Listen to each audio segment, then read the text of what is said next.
Sa ngayon, ang buong Japan ay nagulantang. Isang espesyal na 8 minutong dokumentaryo tungkol sa Pilipinas na ipinalabas ng pampublikong broadcaster ng Japan, ang LA, ay pumalo sa 79% na rating sa telebisyon.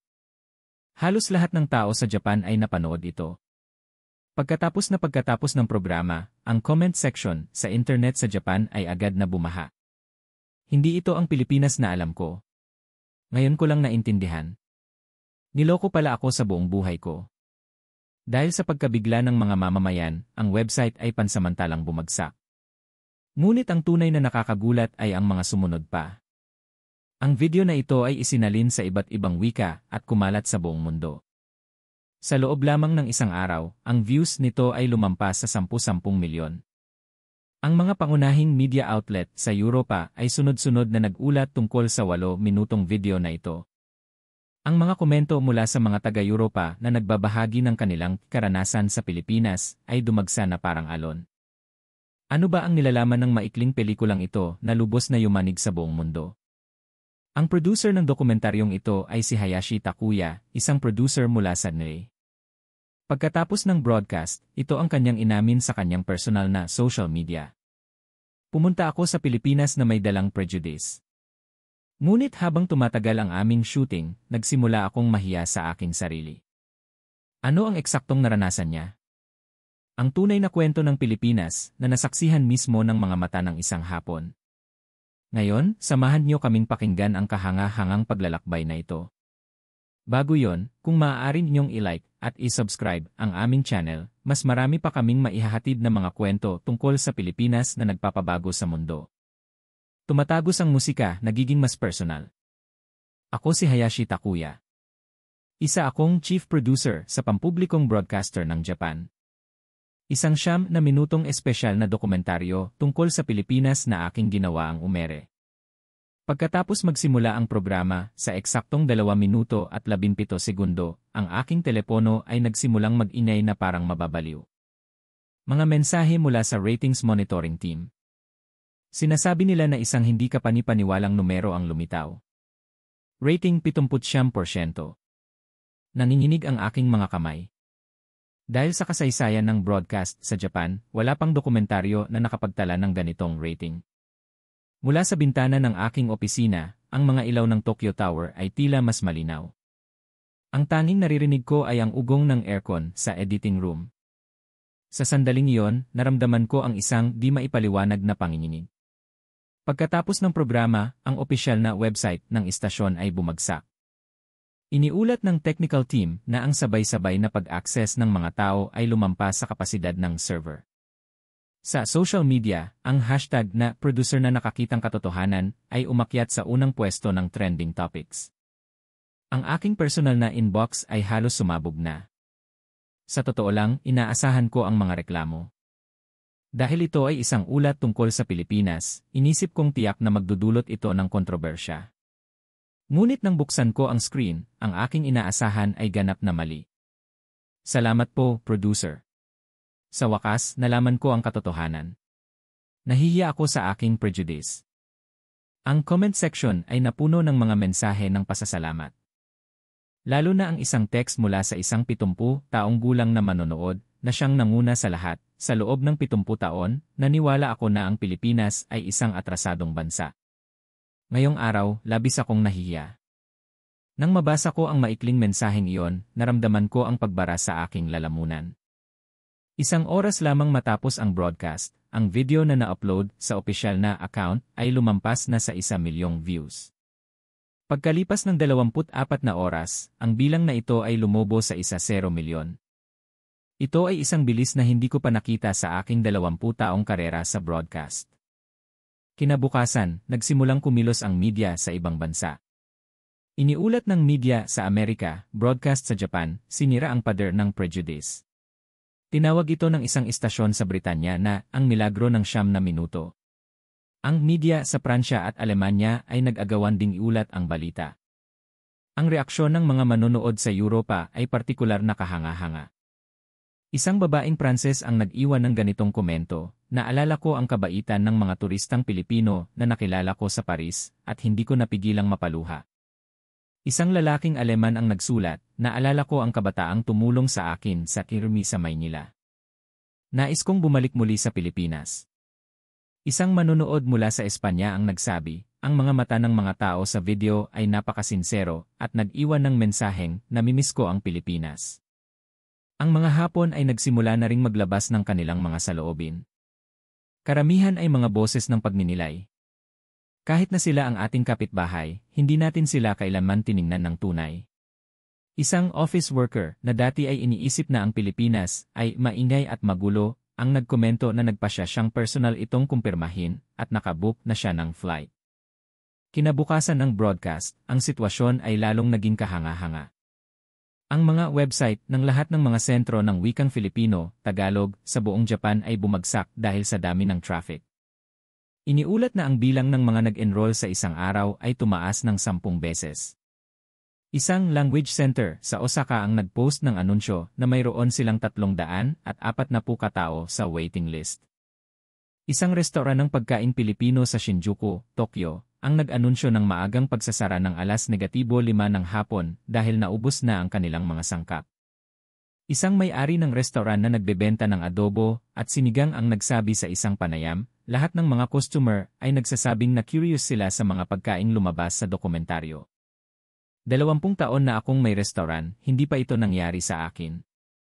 Iniulat ito ng media sa Japan na may titulong, "Pagtaas ng kita ng mga restaurant ng Pilipinas ng 4 na beses, isang pagsabog ng konsumo pagkatapos ng cultural shock." Naantig din ako sa mga post sa social media ng mga Pilipinong naninirahan sa Japan.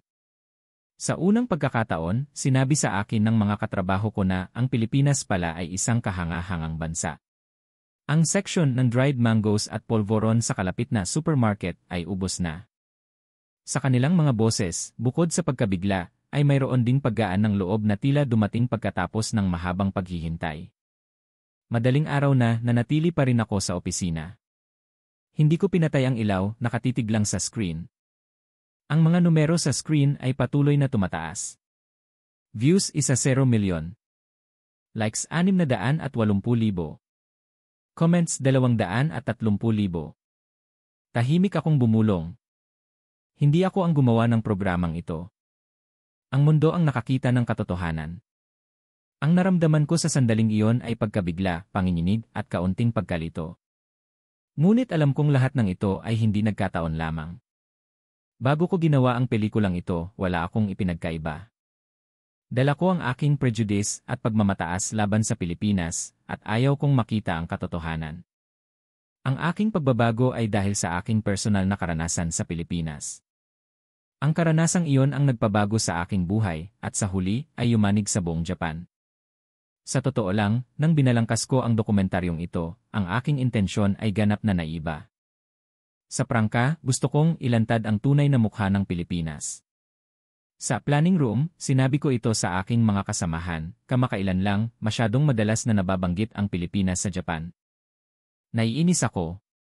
Ano iyong kulturang Pinoy? Ang mga kabataan natin ay nalulunod sa pantasya. Ang aking boses ay puno ng kumpiyansa.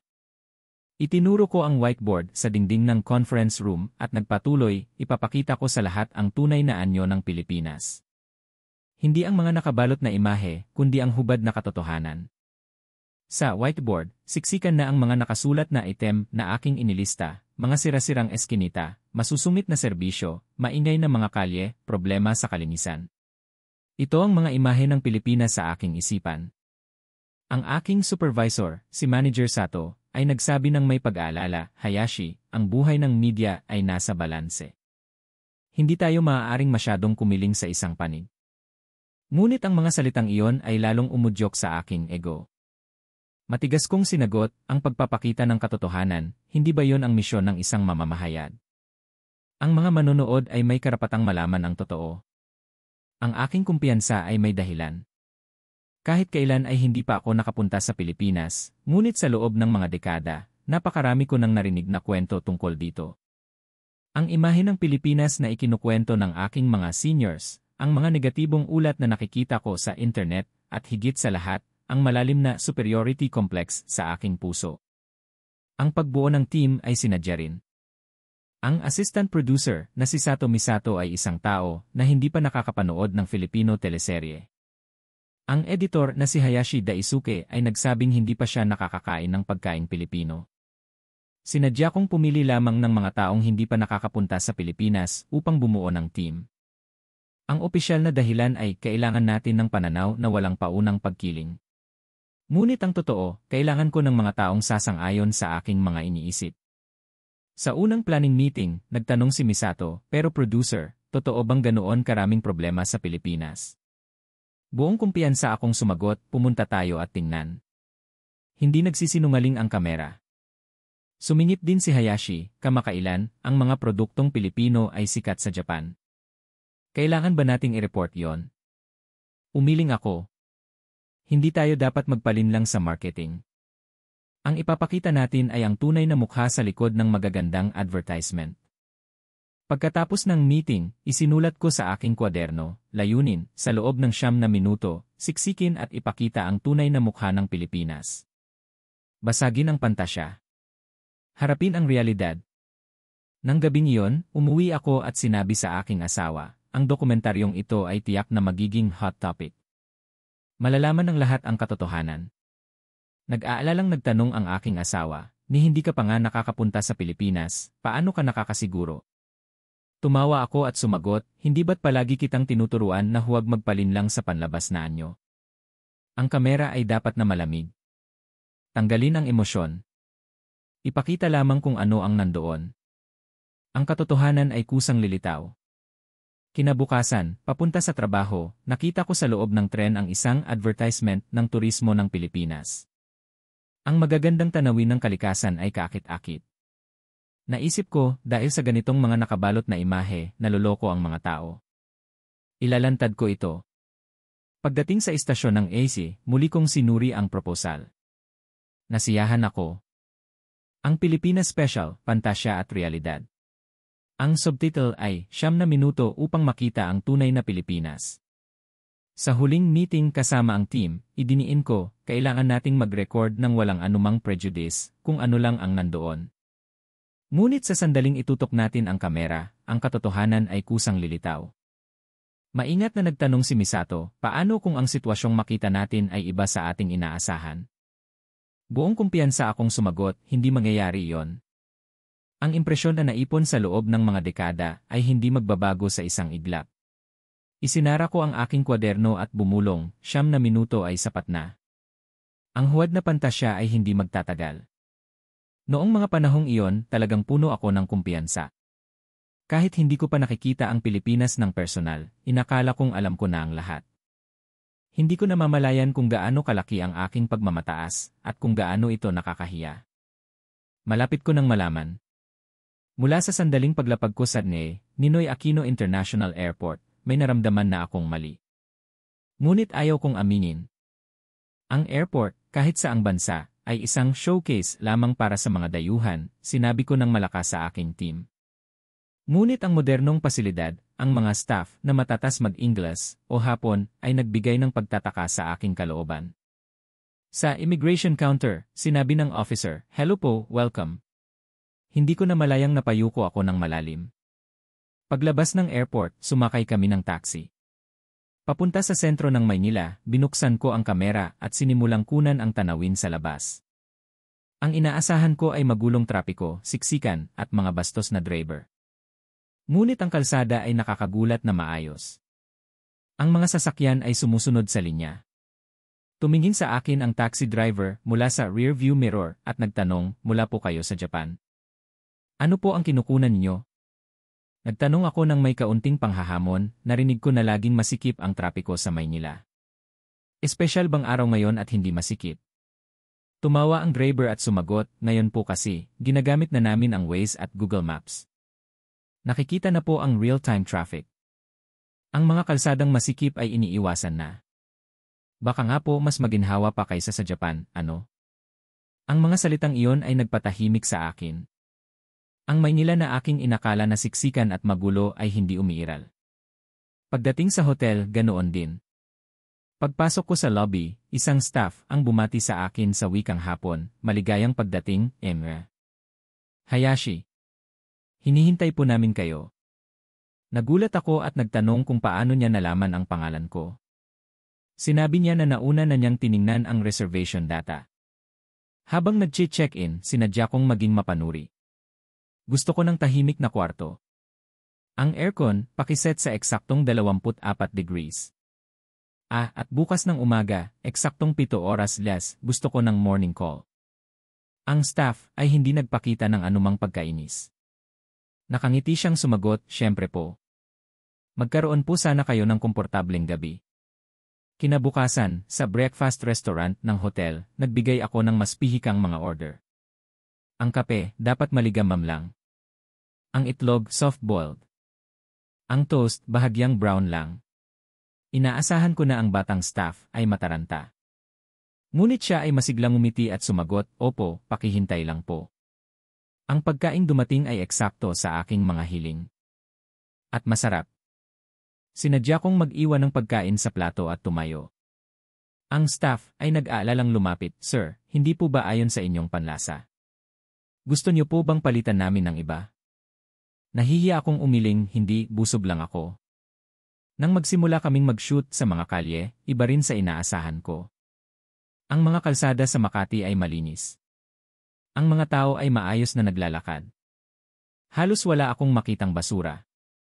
Nagpasya akong sadyang magtanong ng direksyon, inaasahan ang isang masungit na tugon. Ngunit bawat taong tinanong ko ay huminto at magiliw na nagturo ng daan. Isang estudyante sa kolehiyo ang nagsabi pa, "Sakto, papunta rin po ako sa direksyong iyan. Sabay na po tayo."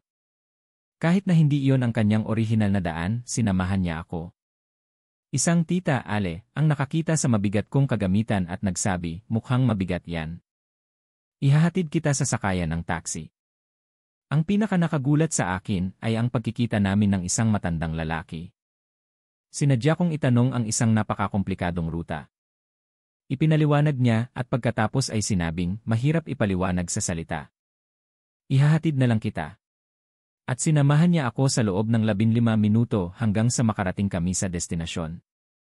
Pagdating doon, sinabi ng matanda, "Maligayang pagdating mula sa Japan. Sana ay magkaroon ka ng magagandang alaala."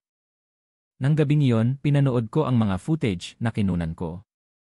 Ang screen ay puno ng mababait na tao, malilinis na kalye, at maayos na tanawin. Hindi ito ang Pilipinas na hinahanap ko, bulong ko sa sarili. Pinindot ko ang delete sa aking laptop. Ang mga file na kinunan buong araw ay isa-isang nawala. Nagulat si Misato at nagtanong, "Producer, bakit niyo binubura lahat?" Tumingin ako sa screen at sumagot, "Hindi ito totoo. Nagkataon lang. Bukas, mag-iba na."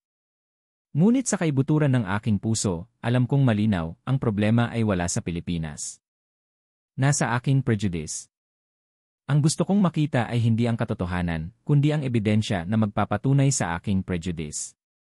Sa labas ng bintana, ang skyline ng Maynila ay kumikinang. Ang mga ilaw sa tabi ng Manila Bay ay magandang kumikislap.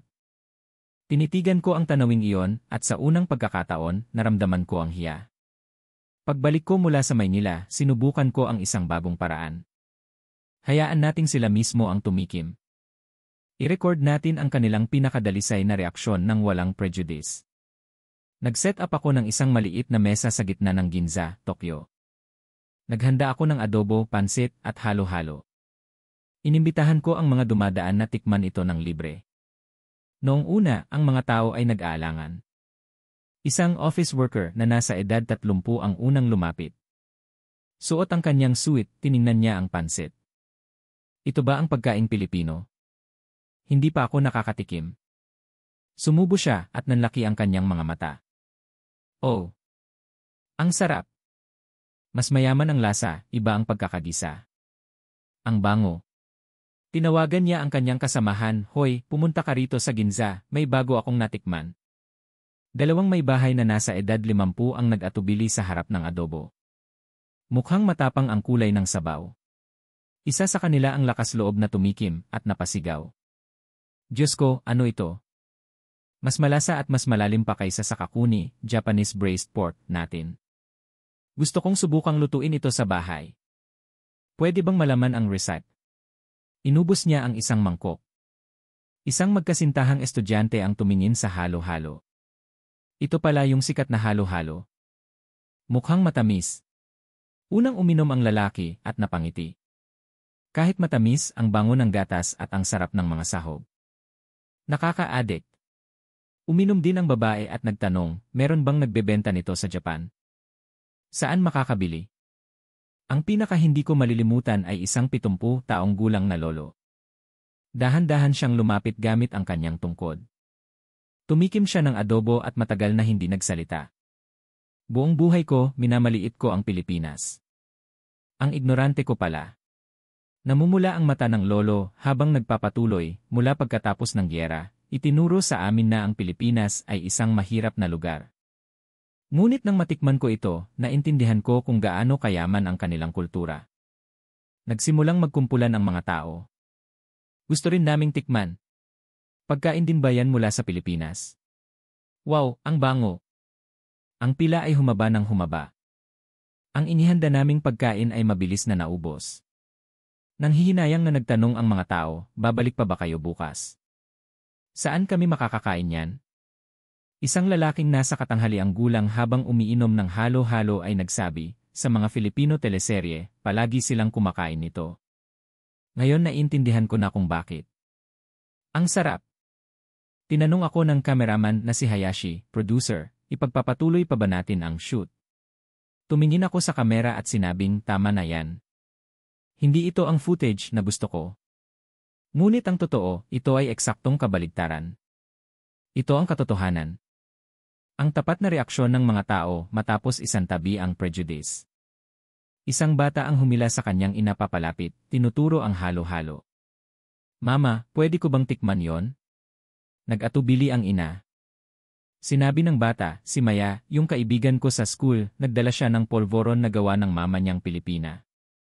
Ang sarap! Sa sandaling iyon, natanto ko, ang mga bata ay matagal nang tinanggap ang kultura ng walang prejudice. Ang problema ay nasa stereotype ng mga nakatatanda. Nang matapos ang taste test at habang nagliligpit kami, isang matandang lola ang lumapit. Salamat sa inyo. Dahil sa inyo, may natikman akong bago. Nagsisimula na akong maging interesado sa Pilipinas. Nang gabing iyon, sa editing room, habang pinapanood ang mga clip, naisip ko, isang tikim ng pagkain, tinunaw ang mga dekada ng prejudice.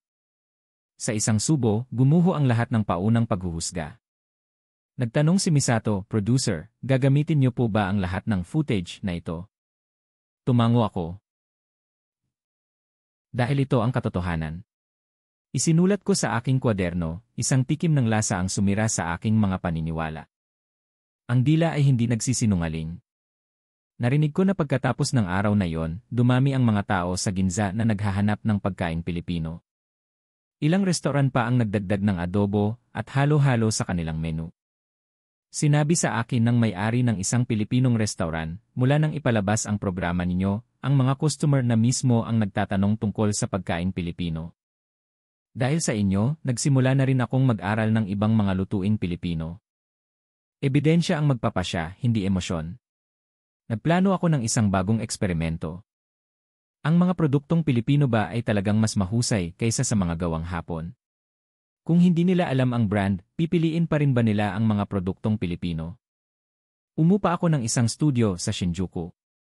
Naghanda ako ng mga kosmetiko, instant noodles, electronics, at mga gamit sa bahay.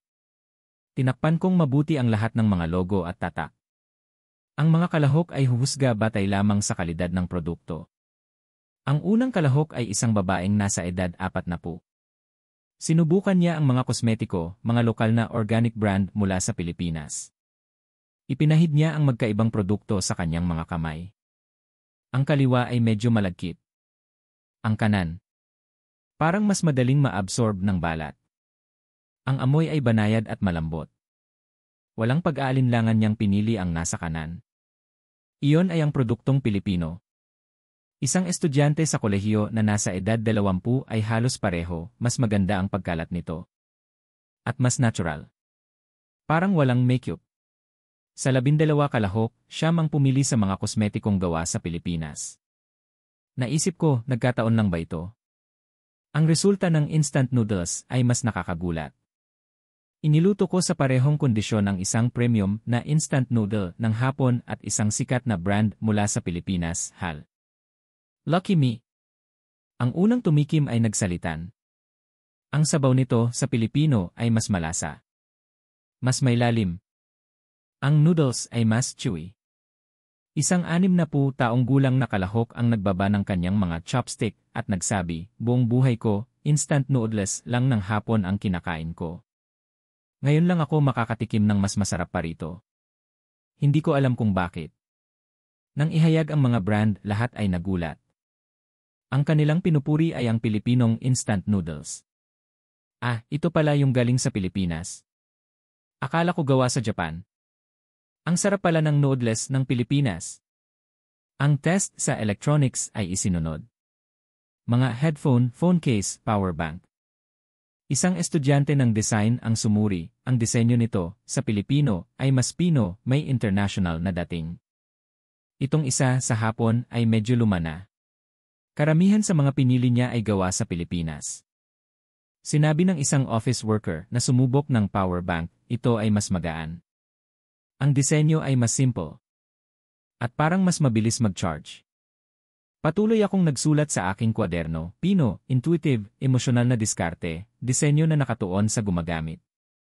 Isang may bahay na nagkumpara ng gamit sa kusina ang humanga, mas masarap hawakan ang handle nito. Tama lang ang bigat. Ang mga detalye ay pinag-isipan. Lumabas ang pinal na resulta. Sa lahat ng mga test, ang mga produktong Pilipino ay nakakuha ng 73% ng boto. Napayuko ako habang tinitingnan ang resulta at bumulong, ito ang katotohanan na hindi ko kayang baguhin sa editing. Isang kalahok ang lumapit sa akin pagkatapos ng test. Sa totoo lang, dati ay hindi ko gusto ang mga produktong Pilipino. Naniwala ako na ang mga produkto ng hapon ang pinakamahusay. Ngunit nang makita ko ang sarili kong mga pinili ngayon, napagtanto kong prejudice lang pala yon. Sabi naman ng isa pa, dahil hindi ko alam ang brand, nakapili ako ng tapat. Ngayon, parang nakita ko na ang produkto mismo. Isang batang babae ang nagtanong, kailan pa nagsimulang gumawa ng ganito kagagandang produkto ang Pilipinas? Ako lang ba ang hindi nakakaalam? Hindi ako makasagot. Dahil ako man ay hindi alam. Tinanong ako ng staff, producer, ipapalabas niyo ba ang resultang ito ng walang bawas? Siyempre. Hindi nagsisinungaling ang mga numero. Nang gabing iyon, muli kong sinuri ang datos. Kahit anong filter, edad, kasarian, trabaho, ang resulta ay halos pareho. Ang kalidad ng produktong Pilipino ay talagang nangunguna. Nagtanong si Misato, inasahan niyo po ba ang resultang ito? Umiling ako. Hindi. Ngunit ito ang realidad. Isang realidad na hindi natin alam. O ayaw nating aminin. Dagdag ni Hayashi, ang pag-iisip na ang Japan ay nangunguna sa lahat ng aspeto. Baka yon mismo ang isang ilusyon. Tumingin ako sa labas ng bintana. Ang katotohanan ay kayang talunin ng mga numero. Ngunit sa pagkakataong ito, ang mga numero ang nagsasabi ng katotohanan. Sa huling pahina ng aking kwaderno, isinulat ko, ang datos ay walang alam sa prejudice. Ipinapakita lang nito ang katotohanan. Ang resulta ng test na ito ay sumira maging sa huling piraso ng aking pagmamataas. Ngunit kasabay nito, naramdaman ko ang isang paglaya. Dahil hindi ko na kailangang kumapit pa sa isang huwad na superiority. Oras na, sabi ko, para pakinggan ang mga kwento ng mga taong personal na nakapunta sa Pilipinas. Kailangan natin ng boses ng mga aktwal na nakaranas. Nagsimula kaming mag-interview sa mga lansangan ng Shibuya. Ang una naming nakilala ay isang babaeng office worker na nasa edad 30. Pilipinas. Dahil malapit lang, nagsabado't linggo ako doon. Sa totoo lang, wala akong inaasahan. Pero mas malinis kaysa sa inakala ko. Masarap ang pagkain. Lalo na ang mga cafe ang gaganda. Nakilala namin ang isang mag-asawang nasa edad 50. Unang nagsalita ang asawang babae, pumunta kami para sa aming ika-negatibo 30 anibersaryo. Noong una, ako ang may gusto. Pero pagkatapos naming bumalik, ang asawa ko pa ang nagsasabing gusto niyang bumalik. Nakangiting idinagdag ng asawang lalaki, maganda ang mga golf course. At ang mga beach ay kakaiba. Ang mga tao ay napakabait. Parang Japan, pero may sariling charm. Nag-interview rin kami ng isang magkasintahang estudyante. Ang transportasyon ay napakamaginhawa. Ang Wi-Fi sa Enroli o sa mga mall ay napakalakas. Kahit saan, pwedeng gamitin ang cash o beep card. Mas digital pa kaysa sa Japan. Ang kwento ng isang 70 taong gulang na lola ay partikular na nakaantig. Nag-iisa akong pumunta. Nawala ako sa Greenbelt, Makati. Nagtanong ako sa isang pulis, ngunit hindi siya marunong maghapon. Ngunit gumamit siya ng translation app sa kanyang telepono at personal akong inihatid pabalik sa aking hotel. Labis akong nagpapasalamat sa kanya. Isang 40 taong gulang na negosyante ang nagsalita mula sa pananaw ng negosyo. Ang mga kumpanya sa Pilipinas ay agresibo. Mabilis magdesisyon, mabilis kumilos. Sa Japan, ang tagal ng meeting. Doon, ang mga bagay ay mabilis na umuusad. Noon, isang estudyanteng Hapon na matatas mag-Filipino ang lumapit. Nagpakilala siyang si Rina Yamaguchi. Bakit ka nag-aaral ng Filipino? Tanong ko. Nag-isip si Rina at dahan-dahang nagsimulang magsalita. Sa lipunan ng Japan, mahirap magkaroon ng totoong kaibigan. Lahat ay may pader. Sa ibabaw, mabait sila, ngunit hindi nila ipinapakita ang kanilang kalooban.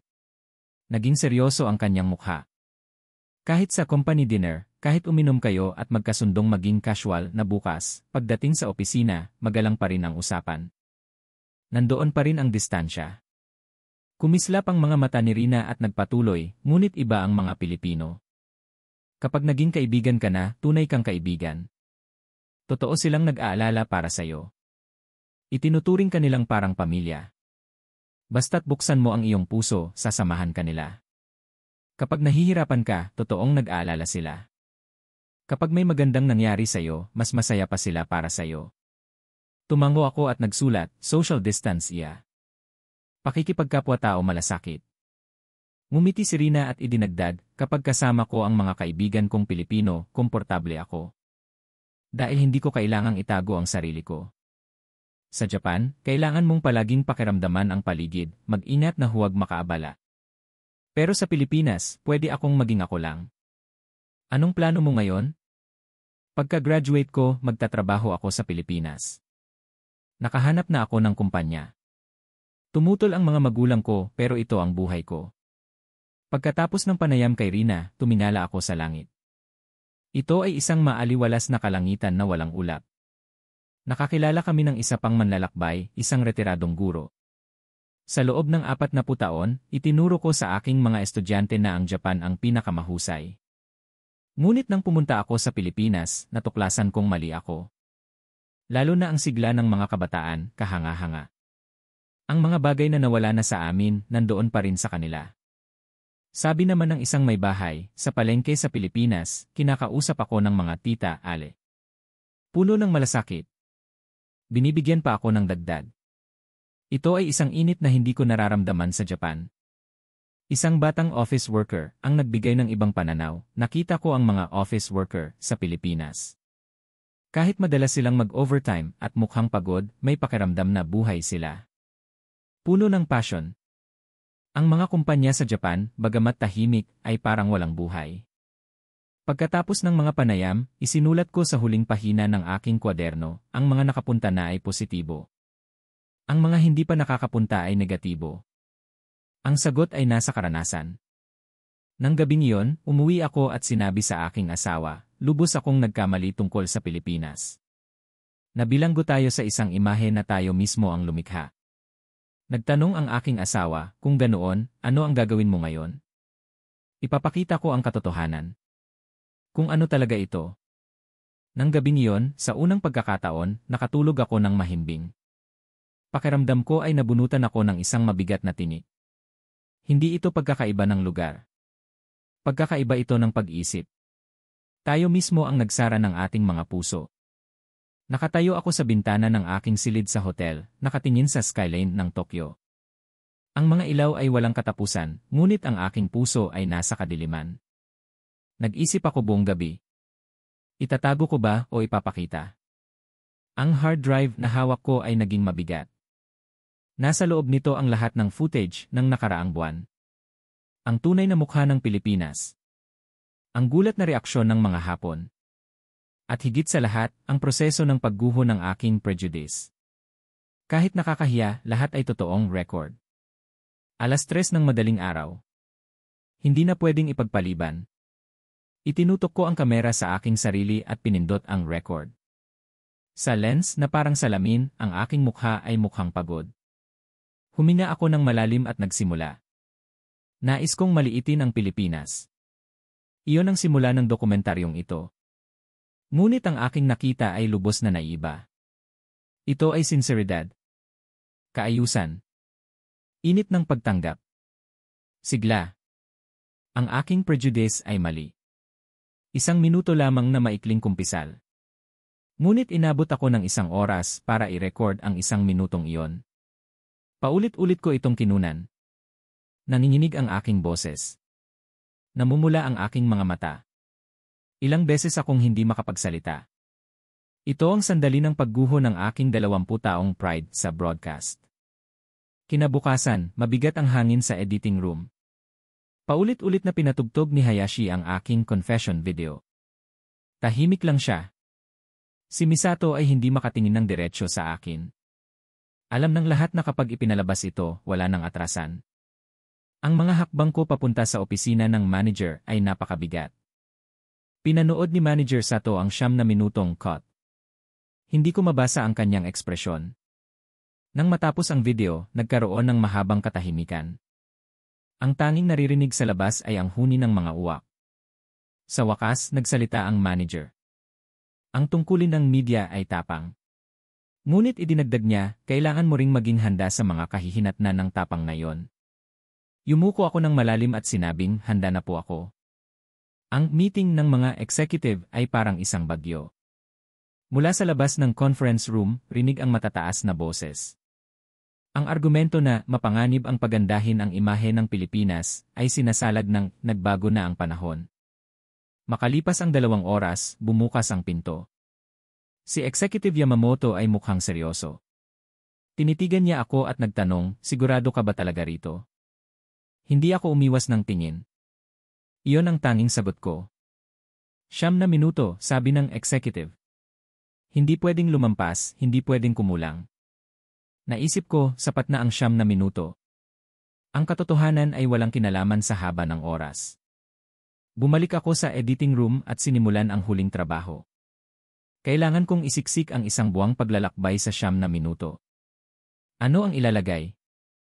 Ano ang aalisin? Habang lalo akong nag-iisip, lalong nagiging mahalaga ang bawat frame. Ang imahe ng Pilipinong lolo na gumagabay sa akin. Ang sandali ng pagluha ng lolang Hapon habang kumakain ng adobo. Ang gulat na ekspresyon ng mga kalahok sa blind test. Ang pinakamatagal kong pinag-isipan ay kung saan ilalagay ang aking kumpisal.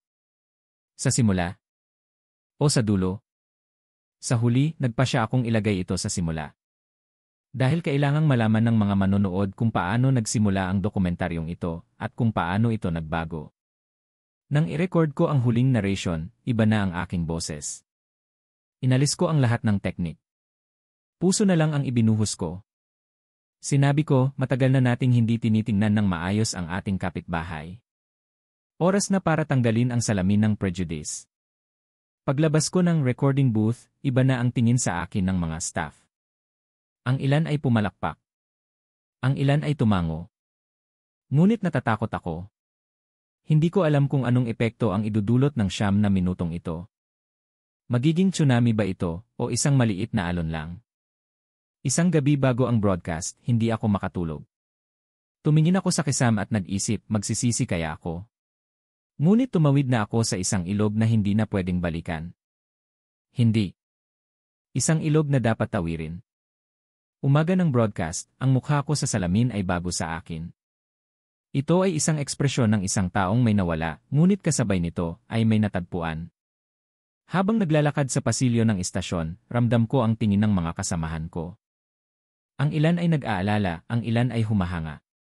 8:00 na ng gabi.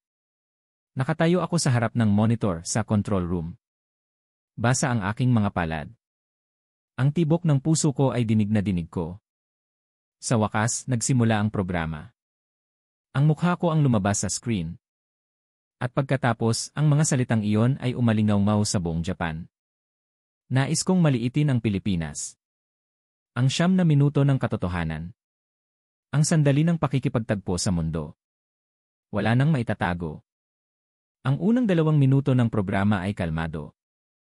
Ang mga monitor sa control room ay tahimik na kumikislap. Ang real-time reaction graph ay isang patag na linya. Pagkatapos, sa sandaling lumabas ang aking kumpisal, sumabog ang lahat.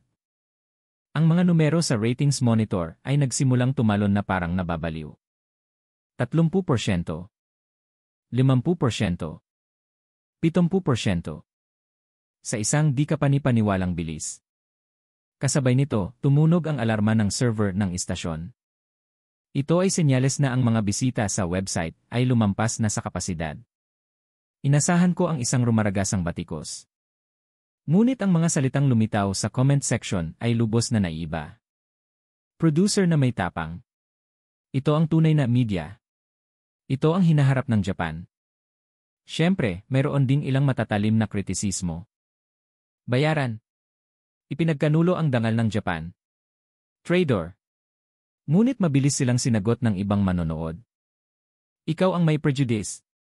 Walang lakas ng loob na tanggapin ang katotohanan. Nagbago na ang panahon. Pagkatapos ng programa, lumabas ang mga nakakagulat na numero. Ang pinal na rating 79%. Ito ang pinakamataas na rating para sa isang dokumentaryo sa kasaysayan ng broadcast sa Japan. Ang video na na-upload sa YouTube ay lumampas sa 1 milyong views sa loob ng 1 oras. Sa magdamag, lumampas ito sa 5 milyon. Kinabukasan, ang buong Japan ay kumukulo. Lahat ng pahayagan ay nag-ulat tungkol sa programa sa kanilang front page. Maging ang mga konserbatibong pahayagan ay gumamit ng titulong isang matapang na kumpisal. Isang pahayagan na nakatuon sa relasyon ng Japan at Pilipinas ang nagkomento, ang konsensya ng isang tao ay tumunaw sa yelo sa pagitan ng Japan at Pilipinas. Ang reaksyon sa mga bookstore ay mas dramatiko. Ang mga libro na may kaugnayan sa Pilipinas ay naubos sa loob ng 2 oras pagbubukas. Mga aklat sa pag-aaral ng Filipino, mga travel guide sa Pilipinas, mga cookbook ng pagkain Pilipino. Ang mga staff ng bookstore ay nataranta, sinasabing 20 taon na sila sa trabaho, hindi pa sila nakakita ng ganitong pangyayari. Ang mga language center ng wikang Filipino ay nagkagulo. Ang mga telepono ay hindi tumitigil, ang mga website ay bumagsak. Ang bilang ng mga nag-enroll sa isang araw ay tumaas ng 10 beses. Isang center sa Osaka ang nagsabi, 30 taon na ako sa negosyong ito, hindi pa ito nangyari. Kulang na kami sa guro. Maging ang mga retiradong guro ay pinabalik na namin. Ang mga travel agency ay pumasok sa emergency mode. Ang mga tour package papuntang Pilipinas ay agad na sold out. Ang search volume sa mga airline website ay tumaas ng 180% kumpara sa nakaraang linggo. Ang mga flight papuntang Maynila ay fully booked na hanggang sa susunod na 3 buwan. Sinabi ng isang kinatawan ng travel agency, mas matindi pa ito kaysa noong kasikatan ng mga Filipino teleserye noong dekada 90. Sinuri ng mga ekonomista ang pangyayaring ito gamit ang mga numero. Ang mga import order para sa pagkain Pilipino ay tumaas ng 400%. Ang benta ng mga kosmetikong Pilipino ay tumaas ng 350%. Ang streaming ng original Filipino music, ay sumirit ng 600%. Tinawag ito ng isang eksperto sa ekonomiya na ang economic tsunami na nilikha ng 9 na minuto. Mabilis ding tumugon ang mga kalabang istasyon ng AC. Sa loob ng 1 linggo, lahat ng istasyon ay nag-schedule ng kani-kanilang Philippine Special. Mga dokumentaryo sa kulturang Pilipino, pagbisita sa teknolohiya ng Pilipinas, Filipino Food Tour. Ang broadcast industry ng Japan ay biglang tinamaan ng Philippine Wave. Ang reaksyon sa ibang bansa ay mas nakakagulat. Ipinakita ito ng mga istasyon sa Amerika, Europa, at Timog Amerika na may mga subtitle. Ang pampublikong broadcaster ng Alemanya ay ginawa itong modelo para sa isang Czech special. Ang Pransya ay nagplano ng isang Morocco special. Isang mamamahayag mula sa Brazil ang nagpadala sa akin ng email, naglatag ka ng bagong pamantayan para sa pandaigdigang broadcast. Isang propesor sa isang unibersidad sa Amerika ang nagsimulang gamitin ang video na ito bilang material sa klase ng journalism ethics. Itinuro niya sa mga estudyante na ang pag-amin sa prejudice at paghahangad ng katotohanan ang tunay na diwa ng pamamahayag. Sa komunidad ng mga Pilipino sa Japan, isang alon ng emosyon ang lumaganap. Sinabi nila, bagamat ang diskriminasyon at pagwawalang bahala na dinanas namin sa loob ng mga dekada ay hindi nawala sa isang iglap, may isang bagay na talagang nagbago. Inaanyayahan na sila ng kanilang mga katrabaho na kumain ng pagkaing Pilipino. Ang kanilang mga kapitbahay ay lumalapit at nagsasabing gusto nilang matuto ng Tagalog. Nagbabago ang musika, nagiging mas kalmado at mapagnilay. Pagkatapos ng talumpati, sa isang event, tinanong ako ng isang reporter, ano ang pinakamalaking pagbabago? Nag-isip ako sandali at sumagot ang sarili ko. Nagbago ang paraan ko ng pagtingin sa mundo. Iyon ang pinakamalaking milagro. Nang gabing iyon, sa aking silid sa hotel, tinitigan ko ang Tokyo Tower na kumikinang. Ang parehong tanawin, ngunit iba na ang hitsura nito. Ngayon, naiintindihan ko na. Huwag husgahan bago mo makita ng personal. Iyon ang unang hakbang patungo sa isang mundong walang prejudice. Ang 9 na minuto ng tapang ay nagpabago sa mundo. Hindi. Siguro matagal nang handa ang mundo. Naghihintay lang ito kung sino ang unang magbubukas ng pinto. Nagustuhan niyo ba ang video na ito? Mangyaring bigyan kami ng like at mag-subscribe bilang suporta. Malaking tulong po ito sa amin. Mangyaring mag-iwan ng mga komento